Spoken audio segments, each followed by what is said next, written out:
إن الحمد لله نحمده ونستعينه ونستغفره ونعوذ بالله من شرور أنفسنا ومن سيئات أعمالنا من يهديه الله فلا مضل له ومن يضلل فلا هادي له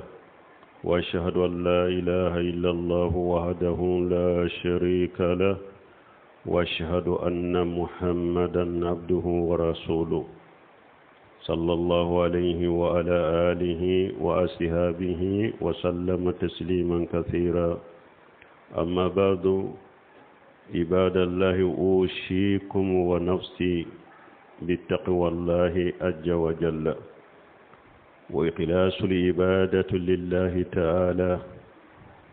واجتناب مفسدات الصوم الحسية والمعنوية. أما المعنوية فقال الرسول الله صلى الله عليه وسلم من لم يدع قول الزور والأمل به فليس لله حاجة في أن يدع طعامه وشرابه. وما الحسية فقال الله تعالى فالآن باشروهن وابتغوا ما كتب الله لكم وكلوا واشربوا حتى يتبين لكم الخيط الأبيض من الخيط الأسود من الفجر ثم أتموا الصيام إلى الليل. ذكر الله تعالى في هذه الآية الكريمة وصول مفطرات الصوم، وذكر النبي صلى الله عليه وسلم في سنة تمام ذلك. أمبي على تنو أمبا دمنيني أمبا يفدلي أمبا نيني على في أكان كشي كابون يركون تورو منان كبارا جغو نيالاي جوم من كندا ودي كندا بغاي نيالاي جوم من فيلي كندا بغاتي سرولا أمبي سيريا ما شيتي مني باتو تيالا مكا كني على كلم فوتي jenyogonte ala la ambe sharia muhammad wala ka jondo ala ka ciden do kisini nema baka ana ka dunke wana ka shebo ala ku kisi min ka chakosobe no temina ka boyala ka jombe wo shakan ke nyire kunyani au anka siralanye masamin korota lendo ankan ka bato anko kalashi ala kelempe wiye ani ankan nyire koloshi ko munumbe sun cinya ko baraju cinya mbolo an kan yere kolosuma adobe oyemma na wiye mana labi ka sumbaraji cinya hari ni ate komi iye jita kami me ko do be ye ni ye wulu ke dro sumbaraji be cinya uba fode ma almanawiya ko do fana be ni ye wulu ke dro sun tigara yerede atigara yereda cinya na pe yerede uba folu de ma alhishiya manawiyata cidiyan kwa koni mugomin suna ka kuma ningaloye ka bara jugu ke akoni ma ulutoye kuma jugu foli junubu kuma junubu ke barau cidiyan koni mugomin suna nima nunun toye ko alam makoti ka kungoni ka minola mana e fana kungura fu minogo yimina fu baraji shitiye man lam yada qawla jur wala amalan bihi galon kuma junubu kuma ani ka barake nuye numa ulutoy mu'min ni ba fi ka sunka tangayi bolo aka koloshi bolo nemimeya korofoli galon tige yere koloshi nonu mai ka sunkono nima nunun toy dro ye sum baraji ciale ye pew ninde manawiya alhishiya ala yere ko qur'ana kono fe munum be sinyere tige ka boye pew ala ko qur'ana kono fale ana bashiruhunna wabtaghu ma kataba Allahu lakum ako shisa aya ka muso sungalo sufela la ni sun tigera sufela la ala ko shisa aya ka muso ayu jenyokonya ala ye demmunun sabawiye aka denyini aka muso ka jenyokonya la aka dumunike aka mi fo fajiri jema ni o bangira kabo fajiri fimana mana foni fajiri kene cira aye mi aka dumunika aka muso jenyogonya fo kata fajiri kene ci ni fajiri kene cira ewa akawu yere mina kabo mi few mani dumuni few ani muso je nyogonyaw aka yere mina wala kata fo sufe kata tilebi ni aya min fule ni nye munun be suntige kabo ye pew uleshirun ala yu fonni aya kono ciden fana ya utofo aka sunna kono mufatirati shawmun sab'atun anwa'i ko munun be hada madin ka suncinya ni sumbatoro ni yu dola kelenke suncinya na ko wolon fula al awwalu al jima'u wa huwa inzalu zakari fil faraj wa huwa ajamuha wa akbaruha isma ko folo min na be hada madin ka suncinya ni sunto yake waye muso kafo nyogonya waye de hada made ka ceya do muso ka ceya kono be muso ka muso ya kono ni sunton do yen ninke sunye nafila yo sunye farda yo suncinyana suntige feun bela ninde ya kumbabaye ninde junubu kabo katema beka muso je nyogonya muso kafo nyogonya isunton ni yake suncinyana na ya soro sungalo de do ibe sungalo tile de kono sun fana ye wajibi ya ika ite tama denye ni bora tama denyala ite bana bagatoye ni tunye ewa mi ni bana wulila sungalo tilela bana ewa furak ewa kenera sungalo tilela ni to o mogoye eye mogoye sun wajibilembe ika isunto ijera ika musofe sungalo tilefe suncinyana kafara girima bika ika suncinyana iba sara iye sungalo tile iba la horoma min fana cinya o fana junubu bila fula sabana kafara girima bika ika suncinyana iye junubu soro itubi kata alama kafara girima bika kafara girima nye jumaye anana fi sahihaini bukhari muslimu kono cedo na cide maka cide nyininka ako cide manne halakira de cide ko mundo akon jera muson nofe sungalo tire la kiyato mbe sunna fana cide ko atazidu rahabatan hal tazidu rahabatan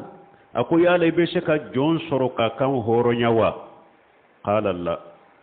a ceen ko ay ako jonka horo nya o setene jontene bolokoy ciiden ko hal yastati'u an yasuma hal yastati'u siyamu shahrayn mutatabi'aini qala Allah ciiden ko be sheka kalo fula suku tugu nyogona a konte so wala de aw qala sallallahu alaihi wasallam fati am 60 miskina awa ko miskina bi woro la dumune wala sungalo tilefe sun wajibilembe mogo minka ni jeray muson no fe sungalo tilefe sun ciana nin kafara girima dola kelende bika ibe jonka horonya ni o shetiye ibe kalo fulasu kutugu nyogona ite miuni nyogonche ni darurate no shetiye ibe miskine bi woro ibe ulu la domini ni nye foloy ashaniya injalu limaniyin bi iqtiyarihi بالتقبيل أو اللمس أو الاستمناء ونحو ذلك لأنه من الصهوة التي لا يكون صوم إلا باجتنابها كما جاء في حديث القدس يدا طعامه وشرابه وشهوته من أجل فلنا نهدا مدن لا واجب ويرلا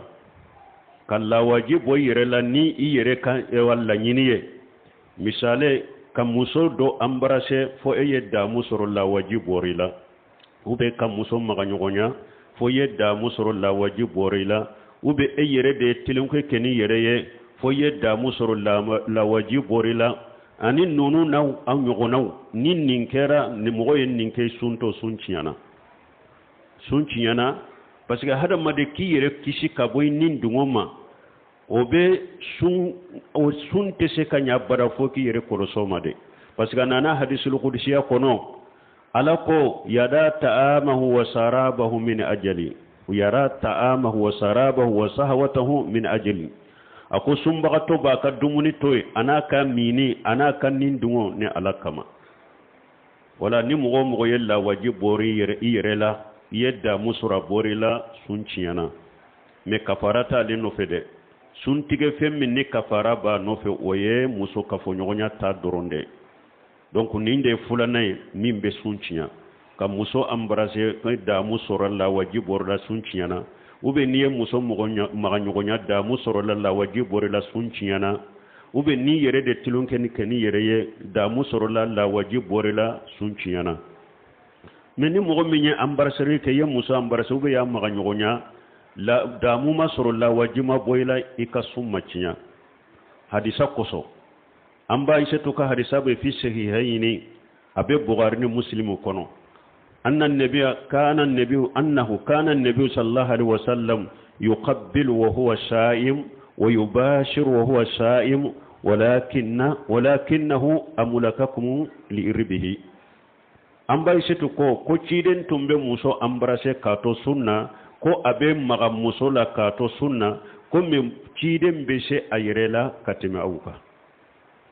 ale bese ayirela katime awuka donc doni ko ko ni mo minye muso embrasser la wajima boyla ube maga iya maga nyonya la wajima boyla ikasumma cinya ani fana amul ibn salmata ye ciden yininka ako ciden ma yala be daga mogoyewa ikam muso embrasser kito sunnawa ciden ko shi ali hajihi ayasuru ummu salamata ciden furmuso musulmata sigilendo ciden kon ninyininka amur ibn salamata ummu salamata nyininka ummu salamata aya kibariya ko ciden bake ciden sunto be muso embrasser tuma ummu salamata ye abu ewa amur ibn salamata kibariya kanin foye ciden ko inni atiqakum lillahi wa aqthakum lahu ciden ko ne de be sira alanye kateme aw beka mana lanyini ne be sira alanye kateme aw beka men ne bake ciden tumbe muso embrasser kato sunna bashi tola ninna wajima boyla yika sunte cinya me doni ke bawo ko mamba ya shetu ye mun fara ciden kanko kolo sire ciden tumbe sa yerela ni e yere ya do ni ka muso embrasser o beke sababu ibe da musoro la wajibo abe boyla doni ke bawo ko haramu yarai ki ka muso embrasser ube ni e yere ba do nin tora kin ka muso embrasser akani sama kata ka jenyo gonyala e ka to e kana kede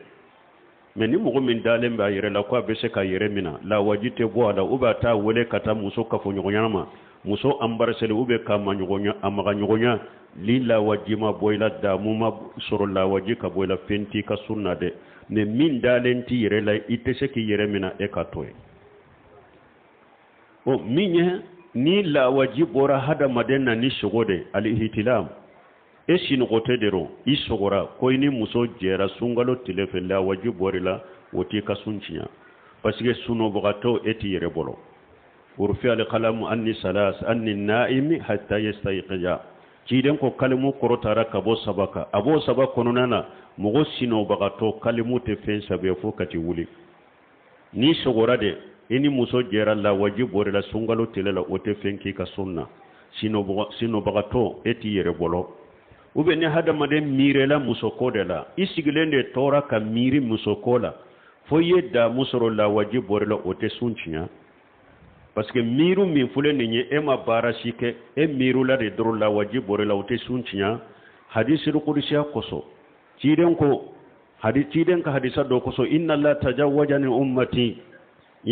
tajawwajani ummati ma haddathatha anfusaha ma lam tatakallam aw ta'mal arisa sale na ciden ko alatte mena ne kam manton nun nim femmin be unnin kono umirela minna unnin kono no ma kuma fo ma ke wale ko alatte mena ula ne kam manton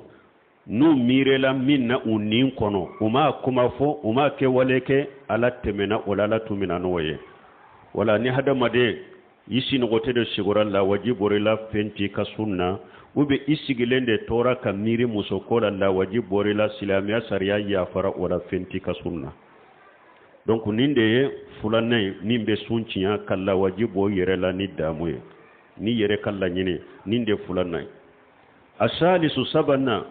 al aklu aw surubi wa huwa insalu ta'ami aw sarabi ila jawfi min tariq al fami aw al anfi ayan kana an-nawl ma'kul aw masrubun لقوله تعالى وكلوا واشربوا حتى يتبين لكم خيط الأبيض من الخيط الأسود من الفجر ثم أتموا الصيام إلى الليل سبنا من بهذا مدين كسونشيا نية دومونيك وبيه مينيك isunto ni dumuni ke sunchiyana ube isunto ni mina sunchiyana akera sawa nim dum fen ni min fe adorani idade kashe kono lawa ube adorani nunde kashe kono lawa sumbe chinya niya doni dade asera kono la sunchiyana ube niya doni nunde asera kono la sunchiyana mi fe ube dumuni fe ewa ni min fen ni dumuni fe akera dumuni fen sugu ye akera min fen sugu ye na kona akoni dorani daye asera kono sunchiyana ube ya doni nunde asera kono sunchiyana alaka aya koso ako aye mi aka dumuni ke fo fajiri jeman kabo fajiri pimana o kofe aka yere mina kabo mini ni dumuni ma fo kata tilebi wala mini ni dumuni abe sunchiya ni mina sumbe chiya iya do data bebodo ni femmin dona ni daya serai kono sumbe chiya o kera min fen sugu ye o kera dumuni fen sugu ye nunta fiden ko laqitu bu samurama wa balighu fil istinsaq illa an takuna sha'ima akon ni be sallijita ji sama kosobe kado innun kono fonna ya suribe sunna ni sunto don ni be sallijita kana ji sama kosobe kado innun kono jin kana tattilayla na be tay kono donc ni hadisa ya yiranna ko ni min don na ni nunya sera kono da drobe sunchiya wala ninde sunchiya fe sabanay dumuni ube mi fe na donani dai ube donani nunye fo asere ka kono la sumbe tinya alaka aya ko sanye ciden hadisa ko so ni nye sabanay arabi'u nanina wama bimana li akli wasurbi kal ibra lil mukhanjiyatan allati yuktafa biha an li akli wasurbi sabana nanina ni sunchinya fe nanina mimbe dumuni mana ni miji mana tafari kolola misali la komi pikiri mi asoromula madedo nu ko nim pikiri sugu niyata pikiri mbe dumuni palasi tafari kolola abe ji palati tafari kolola o pikiri sugu ni sinto yota sunchiana ube soromu nu ko ni soromu mi fule ninye abe dumuni palasi tafari kolola abe ji palasi tafari kolola o soromu sugu ni isunto niyo ota sunchiana ni tenya o pikiri sugu ko ni tenya o soro musugu ko ibe suntigede ibe mide ka suntigede ka sara dongorela menna keri la dro sunchiana fimu fende soro mu pikiri o pikiri na be ji palasita farikolola abe dumuni palasita farikolola ni yota isunto be sunchinya ninde nani nai me pikiri munu ni ote ji palasita farikolo kono ote ewa dumuni palasita farikolo kono o pikiri sugu basi tola isunto ko loke pikiri to sugula basi tala iko o pikiri sugu ke pikiri na te ji palasita farikolola ate dumuni palasita farikolola o pikiri sugu keli kito sunna basi tola mimbe dumuni ni ji palasita farikolola o de tali tebbe parce que obe komi mini ani dumuni de ninde nani nai دورنا جمع الخامس إخراج الدم بالهجامة لقول النبي صلى الله عليه وسلم أفطر الهاجم والمهجوم دورنا يموني كجولي بويرلا نبومبو تونيه بومبو تو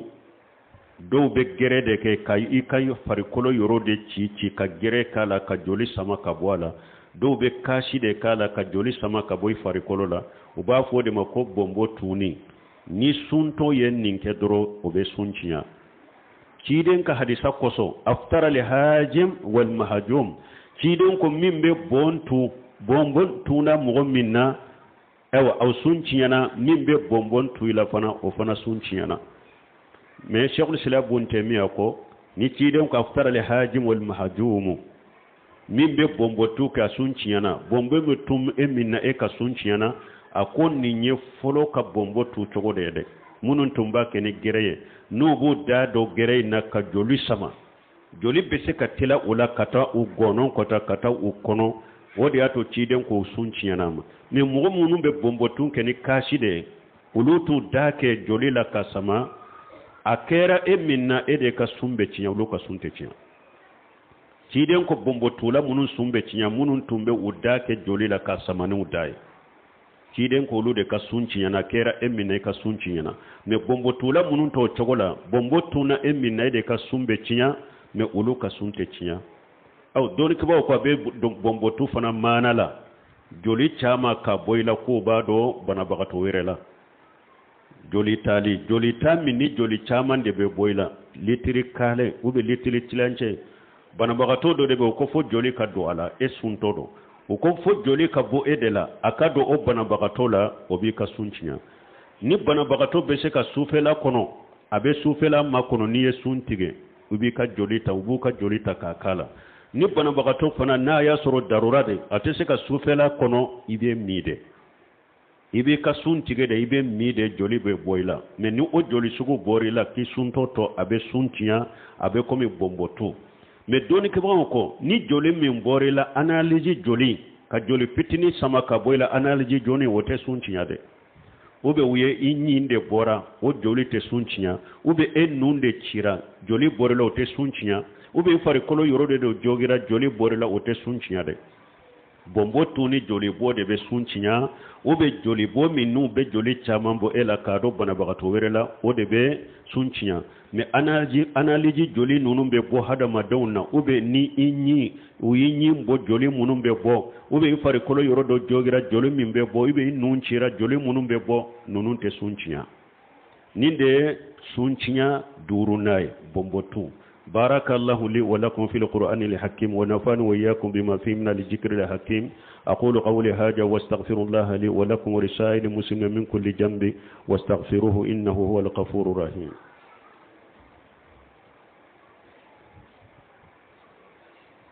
الحمد لله رب العالمين والصلاة والسلام على نبينا محمد وعلى آله وصحبه وسلم تسليما كثيرا أما بعد السادس خروج الدم الحيض أو النفاس لقول النبي صلى الله عليه وسلم أليس إذا هادت لم تصل ولم تصوم بل ما ورنا نم بهذا مدين كسونشيا ويده كالوبو نموسو يا كالوبو يه وبن نموسو جينا أسونتو رسونغالو تيلي كونو بانجي جولي بورا سونشيانا كيرين كهديسا كوسو ako yala ni muso donna kalo bola be salla be suwa ko ay awa ko de ya ka dina na gasiliye wala harin nan ni tile bi ni tora nya tuguna yele de tile koni mabbi ni muso ka kalo bo na ye kalo bo ye suncinyana abo don sarade ube akonoma de tundo anni tile bi ni tora nya tuguna yele na nyogona tile koni mabbi ti nya mina joli bora nimba ira kon ni nyen ni fasu ye bange joli do sunciana men ni ewa jolini aka joli bo wakati sera joli la magara kono na de mama bo fotile binnen ko fere bange joli mbora wote penka ka sunna de fo aka bode na bora de akera bange joli akera ewa kalo boye na bora de sani tile ka bi sunciana men na ama bo hari na la magara me ama bo fotile binnen ko fera bora fenti ka sunna donc ninde woro nay sunciya fewna ashabiu awolon fulanna ataqayyun amudan wa huwa ikhraju ta'ami fil ma'idati min tariq al fami wolon fulanna munye kiyere tugu ka fono waye jumaye ka dumuni bo idafe iyere kiyere tugu ka fono obe sunciya لقول النبي صلى الله عليه وسلم من جراه الخير فليس عليه القضاء ومن استقاء أمدا فعليه القضاء كيدن صلى الله عليه وسلم أكون فنون نانا مغمي ما يرما إكا سغوتي إكا لنينيتي كيدن سون سراليتي إكا ما أكون مغم يا يرتوكو كا يرفونو إكا سون تيانا إكو دون سرا كيدن يوفو صلى الله عليه وسلم إبي يرتوكو چوغدي mogo yere kato ki kono bisi fo ika fono ube yere ki gono mina foki yere fono ube yere ki dado i kan kono foki yere fono ube e yere kati innunke kasa jugu dola kato kasama puru i ka fono ni fono na nunu na e yere kala nyini kama i ka sunchiyana mogo ye koke komi ni e yere ya la nyini fonki yere fono de i fono na fana sunchiyana men ni fono nana ama anani ma yere ma e ka sagoma ye ala fente e ka sunna wala oti ka sunchiyana umbalimo nin ko wolon fula o ba fo min masun ka cinya fen alhishiya munun be ye keneka o yen nin ko wolon fula de aw nin ko wolon fula min fula ninye akelen kele tese ki ka suncinya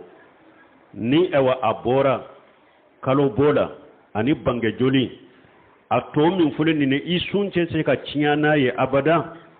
illa ijatana wala han aliman jakira muqtaran fa hadhihi salasatu surut na bora kalo botala ani bange joli sun cinya fen to munun fulen ninye hada maden sun te se ka cinya nuye abada fo na ya soro iyuke ibu ka kiru do iyere de yake ni yere sago ye fana awa nyinante fana ninye sarki sabai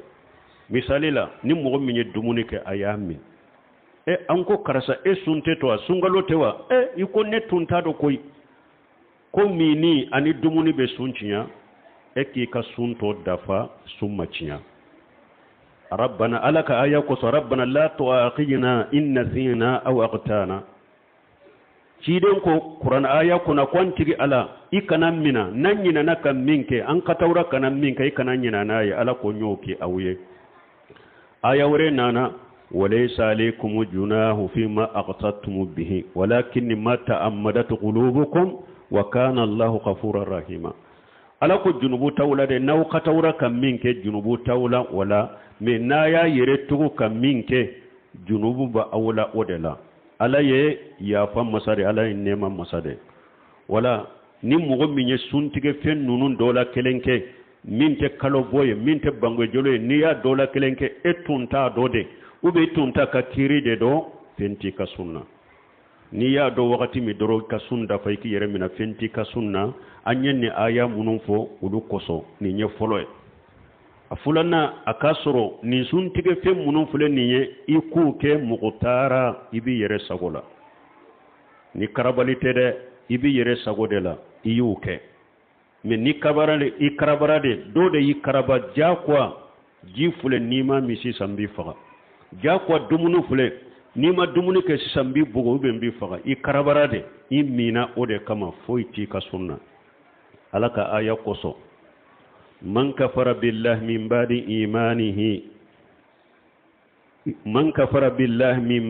imanihi illa man ukriha wa qalbuhu mutma'innu bil iman walakin man saraha bil kufri sadara fa alayhim ghadabun min Allah wa lahum adhabun azim alako man kafara billahi min ba'di imanihi illa man ukriha akoni mu'min kafirani alay ikalli man yakofe foni mu'min karabara fenti ekade ni mu'min karabara de ka kafirani alay ikalli man yakofe alako fente eka men ni mu'min dusukun ferelende ye kafiriya fo ka kafiriya ke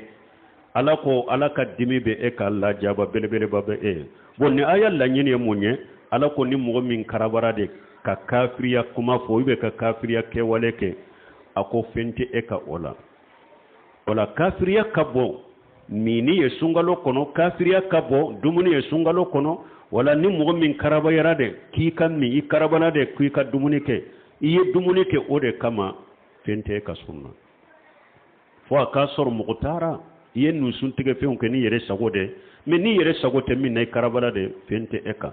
ciden fana ko tajawwaja lahni ummatul qat'a wa nashi'an wama ustukrihu alayhi ako alatte menanne kammanton nu katawra kaminke ube nyina kaminke ube karabara kaminke alatte mena wala alatu minanai wala ninde sarati fulanai akasoro atigi ayen nunun ke ayere sagode la makaraba sabanna anya kuna jakira akasoro ni suntige fen uyuke I hakilu bola nyinante ni mo min nyina de i dumuni ke ube en nyina de i sunto i mina ube en nyina de i sunto i jere ka muso nofe i jere ni muso ye i sunto men nyina mbolo de la i ka summa cinya dele jumay ciidon ko man nashe wa huwa sa'imu fa akala aw sariban falyutimma sawmahu fa innama at'amahu Allah wa saqahu ciidon ko sallallahu alaihi wasallam akonni mo min nyinana e sunto e nyinana ye dumunike ube i sunto i nyinana yemmi ciidon ko iki ka sundafa ye dumuni min dun ala de ye garjage wala ala de la dumuni ye jimi mi ala de ye garjage wala ala de ye lami me iki ka sunto dafa summa cinya saratika wala mbalimon ni suntige fe munun fule ka fo wolon fulai ni minye kalo bota ani ewa bange jolita nu ulu shentala ato furu akaika suncinya fonni sarati sabade ka sabati aka soro ye suntige fe inke ka soro ibado nyina jahiliyate ibado iyake sumbe cinya afulana aka soro iyake ni sagode ima karaba ni karabara de ka suntige fe nunun ke summa cinya asabana aka soro iyake ka soro hakili bala nyinante ni nyinana de kuke foyti ka sunna sunte cinya donc ambe ala deli sungalo timme ko nyuma ala ko no yanye minye cheikhul islam ibn taymiya aka kitabu kono haqiqa irisalatu haqiqatu shiyam ako minye ni hada madem min suntodo ka nye wa nye fura ka tonni nyeka ube ikatilo fura ka do ikatilo kono ako nununte suncinya hari ni ya damu soro ka gono kono minye frafen kasa nununte suncinya nka frafen kenyerela nununte suncinya de nka fura kenyana wote suncinya nka fura kentilo kono te suncinya ube ewa muso abe dumuni tobila aka dumuni nene yala kogo bala ube kogo tala nama kunu anenka wote suncinya wo minye shinsa be mugo munuma shinsa fura mumbu bolo pompe mumbu bolo nuba afinye uda kono doni kibo ko wote suncinya ni sunto ye nunu na nyogona ko wote suncinya ni sunto de bese ka i nyimbo nunu te suncinya joli mimbobo kana kunu ibatu me wote suncinya nunu na nyogona ni mimbe suncinya doranye min fo yoro fulai fen kana doni daye ka sey konola fen kana doni nunye ka sey konona ni sira fula ni pemmin dona ni nununye ka sey konona wode be suncinya me ikanye fura nunu ikatilo fura nunu ibese ko uluke donc parafen kasa nunu di basete nunu na ibese ka jido ida kono ka muguri wote fenke sunna ewa sumbagato ewa sungaro tile mume bese ka gese kene do gese jala do basi shitala parce que do bafo ewa ko ewa ni tile sera degré do la koy kana gese kene koy kano nyimi ko sumbagato te gese kene nyimi kuma sahalente ibe dado ewa jido ida kono o man kene gese yawa jibe do da kono ka muguri togodi mugo bafo ko gese kene te se ka do da kono ciden ko lawla an asqala ummati la amaratuhum bisiwak ma kulli salah ciden ko na tunte geleya kam man ton ka le tumbu nyamariya salli wati ka gese ke salli donc don ke bon ko gese te foy ke sunna sungalo tile kuru kara ibese ka gese ka akene do gese jala do basi sitala te foy ke sunna patim min fulen ni nye don ke ba ko ni mo min bese ka ida borosoni patie borosuye ni bese ki yere mina fentite ikono ate suncinya me don ke ba ko ma ale do bese ka tilala kati kono onyuma sufela makono ikida brosunai me ni ya ke tilepela la ni bese ki yere mina fentite ikono fenti ka sunna ambe ala dele diskun kalasi ani sini keneya ala ka dama batoka sungalo kono nana rabbana atina fid dunya hasanatan fil akhirati hasanatan wa qina azaban nar rabbana la tuzigh qulubana ba'da idh hadaytana wa hab lana min ladunka rahmatan innaka antal wahhab wa akhiru da'wana alhamdulillahi rabbil alamin.